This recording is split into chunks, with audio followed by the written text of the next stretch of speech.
harvest time, the air is filled with the smell of fresh fruit and vegetables.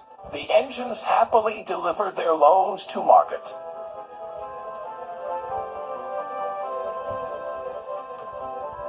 But one day, mist and rain swirled down Toby's line. Percy was delivering a load of fresh tomatoes. Suddenly, he felt a big bump. "Bust my buffers," Percy cried. "What was that?"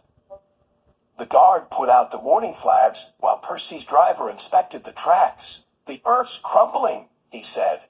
"We must tell Sir Topham Hatt," decided Percy. Percy puffed back as fast as he could.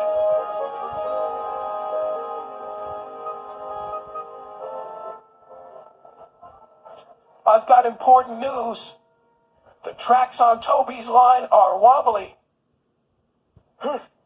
Snorted Gordon. "Old and wobbly, just like Toby. That's not news. Can't stop to listen to your silly chatter." "Gordon never listens to me," sighed Percy. Next he spoke to Sir Topham Hatt. Sir. "Not now, Percy. Thomas, you are to collect the prize bull. He's at the farm on Toby's line." "Yes, sir." "But those tracks are wobbly," said Percy. "They are safe enough," said Sir Topham Hatt. "Bye, Percy." "Nobody ever listens to me," sighed Percy. Thomas was carefully chuffing through the rain. Soon he had collected the farmer's bull and was on his way back.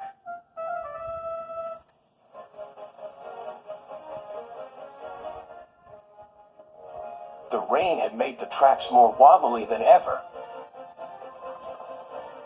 Suddenly there was a deep rumbling sound. Thomas's driver applied the brakes, but it was too late.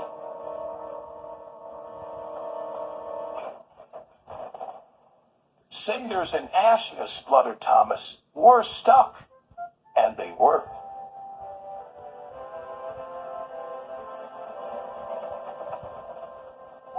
Late that night, Thomas still hadn't returned. Percy was worried. "Thomas is in trouble," he said. Gordon and James took no notice. "Worry wheels," huffed Gordon. "Fussy funnel," said James. "Please," Percy asked his driver, "can we find Thomas?" "Right away," said his driver.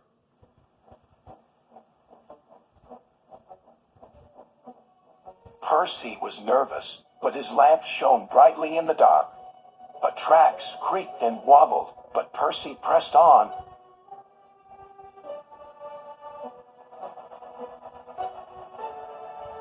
"Percy!" cried Thomas. Thomas was happy to see his friend. "I'll have you out of there in no time," said Percy. Percy puffed and pulled and pulled and puffed, and finally Thomas and his driver were free. "Oh, thank you," said Thomas. "I'm just glad to be useful," said Percy. It was dawn before the track was cleared. Then Percy and Thomas made their way back home. "Thomas is here!" cried Percy. "Percy saved the day!" called Thomas. Agreed the bull. "I'm sorry, Percy," said Sir Topham Hatt. "We must do a better job of listening to you in the future." Percy was pleased.